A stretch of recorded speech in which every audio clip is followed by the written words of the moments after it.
കൂപ്പകരങ്ങളോടെ യൽത്താരയിൽ നമ്മുടെ ഹൃദയത്തിൻ്റെ നാഥനും സ്നേഹത്തിൻ്റെ പൂർണ്ണതയുമായ വിശ്വാസത്തിൻ്റെ നാഥനായ കർത്താവ് എഴുന്നള്ളിയിരിക്കുന്ന സമയം ആ കർത്താവിനെ കണ്ണു തുറന്ന് കണ്ട് ഹൃദയത്തിൻ്റെ തുടിപ്പുകൾ സ്തുതിപ്പുകളായി ദിവസത്തിലേക്ക് ഉയർത്തി നമുക്കൊരുമിച്ച് ഈശോയെ ആരാധിക്കാം.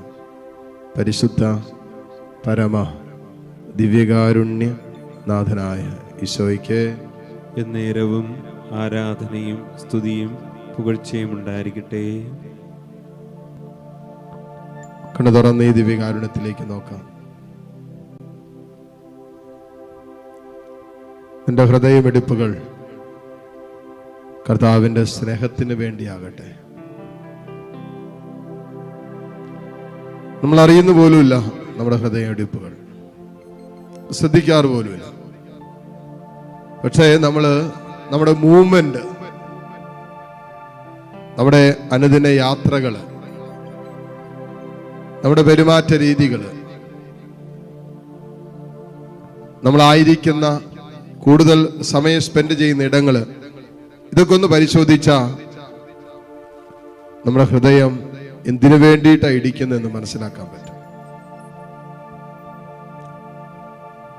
അപ്പൊ കർത്താവിനെ സ്നേഹിക്കാനുള്ള ദൈവസ്നേഹത്തിന്റെ പ്രവൃത്തികൾക്ക് വേണ്ടി നീ ജീവിതം സമർപ്പിക്കാൻ ആഗ്രഹിക്കുന്നുണ്ടോ? കർത്താവിന് വേണ്ടി നീ ചിന്തിക്കാൻ തുടങ്ങണം. ഇപ്പൊ തന്നെ ദൈവരാജ്യത്തിന് വേണ്ടി ചിന്തിക്കാൻ തുടങ്ങണം.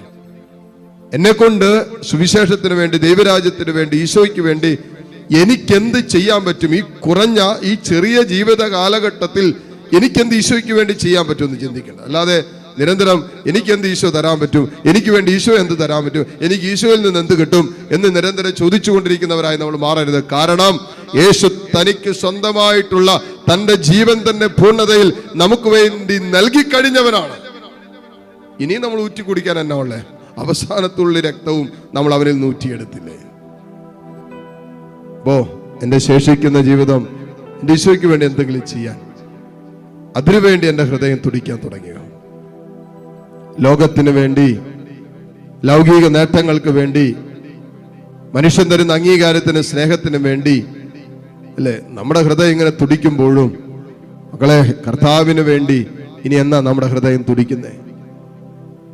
നമുക്ക് വേണ്ടി ഒരു ജീവിതം തന്നെ ബലിയായി ഹോമിച്ചവന് വേണ്ടി, ആ സ്നേഹത്തിന് വേണ്ടി ഇനി എന്നാ നമ്മുടെ ഹൃദയം തുടിക്കുന്നേ? തമ്പുരാനെ, ഞങ്ങളുടെ ഹൃദയങ്ങൾ കർത്താവിന് വേണ്ടി, നിനക്ക് വേണ്ടി തുടിക്കാൻ പറ്റുന്ന ഒരു ഹൃദയം ഞങ്ങൾക്ക് തരണമെന്ന് പ്രാർത്ഥിക്കാം. ദൈവസ്നേഹത്തിൽ ജ്വലിച്ചു നിൽക്കുന്ന ആ സ്നേഹത്തെ പ്രതി ഏതറ്റം വരെ പോകാൻ കരുത്തെടുക്കുന്ന ഒരു ഹൃദയം ഞങ്ങൾക്ക് തരണം.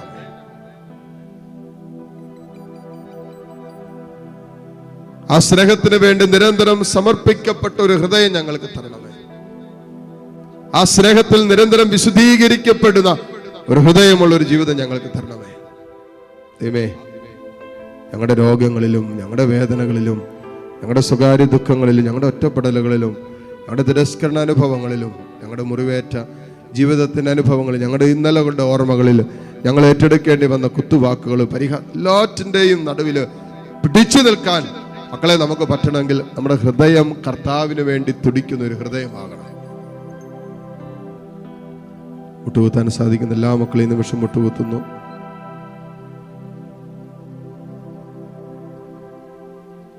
കരങ്ങൾ തുറന്ന് ഈശോയിലേക്ക് നീട്ടിപ്പിടിക്കുമ്പോൾ